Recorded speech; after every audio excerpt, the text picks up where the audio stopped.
Good afternoon from Jakarta, everyone. Thank you so much for the opportunity and for having me right now.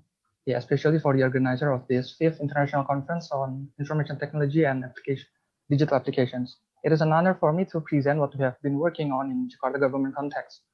So all authors are a combination and collaboration from Jakarta Smart City, the provincial government of Jakarta, and Telkom University. So just a small correction from Pak Ahmad. I'm from the Jakarta provincial government side. I'm from the Telkom, but no problem. So I'm Hansen from Jakarta Smart City, who is going to present this paper. The title is An Evidence-Based Culture Implementing a Large-Scale Social Restriction Policy on COVID-19 Prevention Protocol in Jakarta. Next slide, please. So this is the content of my presentation, includes background, variables, methodology, results, discussion, and conclusion. Okay, next slide. Yes, this is the background. We know we are facing together the COVID-19 virus, and the World Health Organization upgraded the status to pandemic on 11 March 2020. It spread throughout the world. Well, it may be different how the government take actions from one place to another, one country or city to another. And one of the efforts of the Jakarta provincial government in reducing the risk of spreading of the COVID-19 virus is by the implementing of a large-scale social restriction or PSBB policy. Yeah, this paper conducts data analysis and exploration of the pandemic spreading using exploratory data analysis to understand the COVID-19 pandemic situation in Jakarta. So it's like we want to see whether there is an impact of the policy or not, and so on and so forth. Next slide, please. Yeah, so these are the variables. We have active cases, which include self-isolation and intensive care. We have also demographic. We have age distribution, gender, location of patients. We have also positivity rate. We have the number of tests of PCR and RDT. And we have the bed occupancy rate. Yeah, basically is how many beds we have, how many beds have been used, yeah, and so on. Next slide, please. Okay, well, this is the methodology. Humbly speaking, in this particular research, we are not using specific advanced or new methods. Yeah, we are not conducting even like forecasting or prediction about the cases or deaths or yeah, and so on and so forth. In this particular paper, we did the data exploration and data analysis, like the exploratory data analysis about the genuine of COVID-19 data in Jakarta that we have. So I think if I could share to you that the uniqueness of the government, that this COVID-19 official data you can only get from the government official. So yeah, as you know, yeah, it is happening all over the world. As the role of the government, we try to provide the official and reliable data to the people. So we created the website corona.jakarta.go.id. I believe many of you must know this website, yeah. And this is our official website that you may access any information about COVID-19 related in Jakarta. And you can download the data for further research and analysis. I believe many of you who are university students here will be very interested in the data that we provide in our website. So the data consists of COVID-19 patients data along with information on gender, age group, and location. Also contains daily time series summary tables, including the number of active cases, new daily cases, self-isolation patients, and under treatment patients. We have also the number of testing in the past number of days. So next slide, please. Yeah, so these are the results. Yeah, you can see. Yeah, the first. You can see the left picture shows the number of active cases per gender affected by COVID-19. Yeah, to this paper being written, gender affected male is 50.63% and female 49.34%. As shown in the left figure, there is no significant difference between the gender affected by COVID-19. It can be assumed that the COVID-19 virus doesn't have more impact or transmit to a specific gender. To the middle picture, it shows the affected age groups per gender. The result indicates that up to this paper being written, the cutoff is 24 August, the women who are involved in the age range of 20 to 39 years reach 49.17%, while men who are involved in the age range of 20 to 39 years reach 44.18%. From the data, it can be seen that the productive age population dominates the affected age. Yeah, this is possible because the community of that age is still actively engaged in, like mobilizing or working out activities outside their home. And the right picture shows the map view of active cases per district, kecamatan. Yeah. From the location data, it can be seen that the most active cases are in the Cilincing sub-district. The map in figures shows the information by way of color grading. I believe you all know that where the darker the color gradation is shown on the map, indicate the more positive case population. Next slide, please. Yeah, the left picture shows active cases per municipality per gender. It shows the distribution of active cases per district in Jakarta. So East Jakarta is the city area with the most active cases, 23.87% if it excludes unknown data. In the middle picture shows active cases, which means the number of confirmed cases reduced with the number of recovered cases and the number of death cases. The active cases also mean the patient in the status of self-isolation and intensive care or in the hospital. So started 30 July 2020, the design of corona.jakarta.id have been changed. The Jakarta province focuses on giving information about active cases and testing data. In each period of large-scale restriction, it does not appear to be very helpful in reducing the development and increase of active cases. Yes, you can see from the picture from 1st May to 7 July 2020, it can be said that active cases in Jakarta are relatively stable. So there has not been a significant decrease or increase. However, from 8 July until now, active cases have an upward trend. So, and the right picture, it shows new daily cases. Active cases continue to rise due to new daily cases continue to increase every day. Yeah, as shown in the figure, the addition of new cases was relatively constant from the time the PSBB stage 1 was implemented to the end of PSBB stage 3.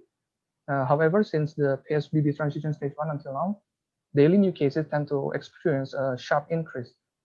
This trend does not merely mean the influence of social restriction policies that are not functioning correctly. Of course, various factors influence this daily increase.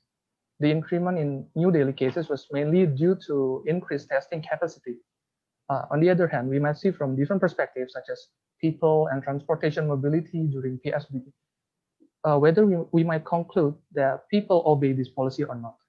Yeah, there needs to be further research as well as to how effective the people in Jakarta apply the social restriction. Next slide, please. Yeah, the left picture shows active cases that consist of self-isolation and intensive care or under treatment that I mentioned before. Yeah. So interestingly, the data shows that people who were in intensive care gradually decreased in the period from 10 May to 7 July 2020, which reached its lowest point in 405 people. But then it increased until it reached its peak, almost 3,000 people on 23rd August 2020.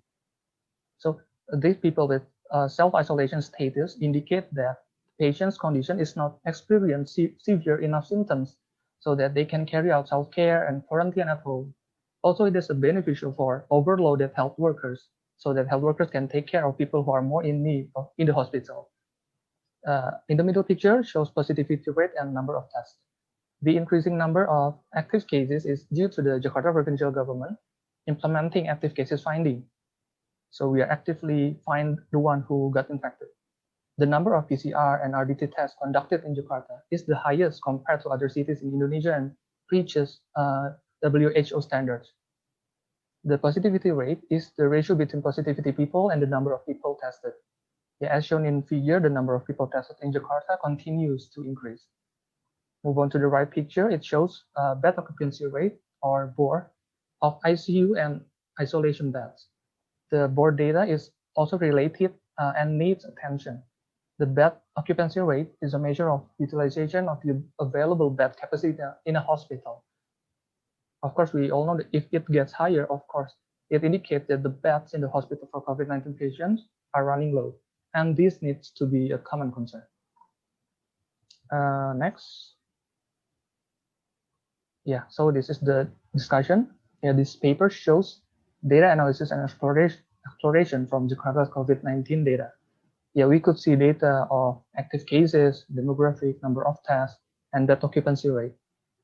The PSBB policy did not influence efforts to hold back the rate of the addition of active cases in general. However, we can see the specific cases of people in intensive care have been successfully suppressed and even decreased. Of course, this is a good sign. Yeah, we might see from different perspectives, such as people and transportation mobility during PSBB, whether we might conclude whether the people obey the policy or not, obey the social restriction or not. Actually, my other colleague in Jakarta Provincial Government also do and conduct the other research because we have the mobility data as well from waste and so on. So we want to ensure whether the people have certain movement and obey the policy or not, right? And then the capacity or availability of beds in hospitals is also increasingly limited. Yeah, this is we must concern, and as far as I know, the governor also has added the number of beds. And we can see also that the Jakarta provincial government continues to increase the number of tests there. I think I want to raise one challenge that, of course, there's another challenge. I believe if we adapt and if we follow up the World Health Organization update and the most recent research, we all know that the research is developed until now. So is the most recent research is whether we have to consider prolonged self-isolation. Yeah, we don't want to be locked down in our home just for 14 days, but maybe for the research, you only need 3 days. So this is the challenge: is how to determine whether self-isolation patient can completely escape without using multiple PCR tests. We all know that we have limited costs and the number of health facilities as well, because it's quite a high price, right, for the PCR test. Okay, next for the conclusion. So the PSBB policy carried out by the government was not directly able to restrain the rate of the addition of active cases in general. However, specific cases of people in intensive care were able to be suppressed and even decreased. This is a good sign, of course, because of we hope that the health worker only serve people who are in need in the hospital. And the number of tests that continues to increase is also a good indicator, because the more people who are confirmed positive are found, the treatment for those in need will be maximized. And since the research, as I mentioned before, of the COVID-19 still progressing, thus the challenge is how the government could take a balanced system and pay attention to various aspects such as health, limited health facilities, mental health, like psychology, of course, economy, and many other things. And the last is the city co-creator as us, the citizen, and maybe from the industry or from the university or academic institutions, will also decide the course of this pandemic. As an individual, we should follow the proper safety measurements and the guidelines from government. And I think that's all from me. Thank you, Pak Ahmed. All right, thank you so much. Very interesting and very relevant research about what's the pandemic that's going on right now. I think maybe there are a lot of questions, but unfortunately, given the limited time, we can only accommodate one questions from the audience. Okay. Anyone? Is there anyone? Any questions for Mr. Hansen? Okay, if there is nothing, I think we can conclude these sessions. Thank you, and please, sorry, please give Mr. Hansen applause here.